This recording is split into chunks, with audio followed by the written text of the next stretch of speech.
तो मेरा जो ये वक्तव्य आज का है, ये जो मेरी प्रार्थना, ये जो मेरी अपील है, ये उनके लिए नहीं है जिनके घर कोई बड़ा पॉलिटिशियन हो, जिनके घर कोई बड़ा गुंडा अपराधी हो जिसके पास मसल पावर हो, या फिर जिनके घर वो भ्रष्टाचार में डूबे कर्मचारी हों जो अनाप शनाप पैसे कमा के लाते हों, जिनके घरों में वो डॉक्टर हों जो 10 रुपए की दवाओं को 100 रुपए में बिकवाते हों और उसमें से 50% कमीशन खाते हों। ये मेरी अपील ऐसे लोगों के लिए नहीं है, बल्कि ये मेरी अपील देश के उस मध्यम वर्ग से है जिसकी संख्या नहीं तो लगभग 80 से 85% है, जो जैसे तैसे जीवन यापन करने के लिए विवश है, जो इस टैक्सेशन के जाल का शिकार है कि इस टैक्सेशन के बाद उसके हाथ में कुछ नहीं बचता है, जैसे तैसे अपने बच्चों को पढ़ा रहा है, अपने बच्चों के स्वास्थ्य की सुविधाएं दे रहा है, और जैसे तैसे वो 2 वक्त की रोटी खा रहा है। उस मध्यम वर्ग से मेरी अपील है कि अगर आप अपने जीवन स्तर में सुधार चाहते हैं तो आवाज़ उठाना सीखिए, अन्यथा ये जो भी हैं, मैं किसी दल की बात नहीं कर रहा हूँ, सबके वही हालात हैं। एक नई पार्टी आई थी जो पिछले 10 सालों तक सरकार में रही, उसके भी हालात वैसे ही हैं। उस पार्टी में भी सब के सब वैसे ही है, किसी के अंदर वो जज्बा नहीं दिखा। मोदी जी, ऐसा लग रहा था कि मोदी जी कुछ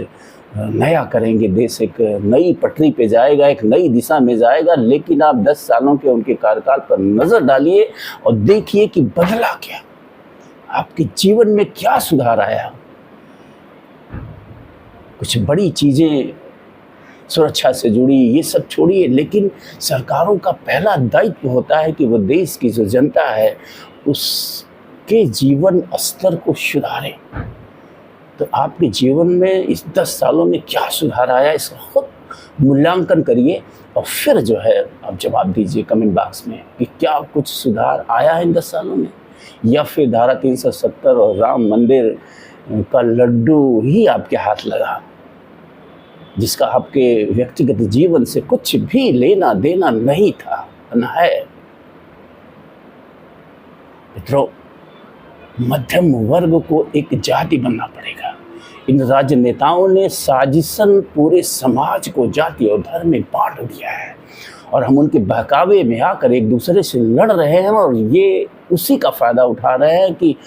हमारा जो धन है, जो हमारा पैसा है, तो सरकारी ख़जाना होता है, वो जनता का ख़जाना होता है, उसको ये लूट रहे हैं और हम तमाशबीन बनकर देख रहे हैं, आपस में लड़ रहे हैं जाति के नाम पे और धर्म के नाम पे। तो मेरी अपील आज के वीडियो में सिर्फ और सिर्फ यही है कि जो देश का मध्यम वर्ग है 80 से 85%, उसे अपने आप को एक जाति समझनी पड़ेगी, चाहे वो किसी धर्म या किसी जाति से बिलोंग करता हो, वो मध्यम वर्ग जाति, मध्यम जाति कहे अपने आप को, और आवाज़ उठाना सीखे, आवाज़ उठाए, अन्यथा ये भिखारी बना देंगे।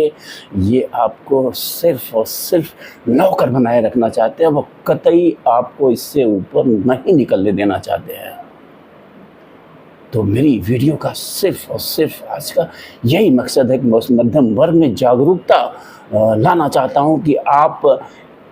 इनके बनाए जाल में मत फंसिए। ये जानबूझ के आपको जातियों के नाम पे लड़ाते हैं, धर्म के नाम पे लड़ाते हैं, क्षेत्र के नाम पे लड़ाते हैं, ताकि ये अपनी राजनीतिक गोटियां सीख सके, ये सत्तासीन बने रहे और लूटते रहें। आप देखिए अपने आसपास के जो भी राजनेता है, जिनको आपने जाति के नाम पे प्रश्रय दिया है, जिनको आप धर्म के नाम पे प्रश्रय दिया है,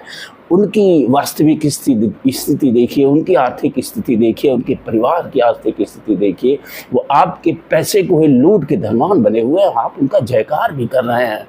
सोचना चाहिए आपको, चिंतन करना चाहिए आपको कि आखिर ऐसा क्यों। आप सबके हक का पैसा खा के मोटे हो जा रहे हैं, अमीर हो जा रहे हैं, वो अरबपति खरबपति हो जा रहे हैं, और आप झंडा लेके जिंदाबाद जिंदाबाद कर रहे हैं जाति के नाम पे, धर्म के नाम पे, व्यक्तिगत लाभ हानि के नाम पे। तो मेरी इस वीडियो में सिर्फ और सिर्फ यही अपील है, माय गुडनेस, आपको लूटा जा रहा है, रात दिन लूटा जा रहा है, और आप फिर भी नहीं समझ पा रहे हैं, फिर भी आप नहीं जाग रहे हैं, फिर भी आपकी आंखें नहीं खुल रही हैं। तो आंखें खोलिए, समय रहते जागिए, अन्यथा देर हो जाएगी। नमस्कार, धन्यवाद।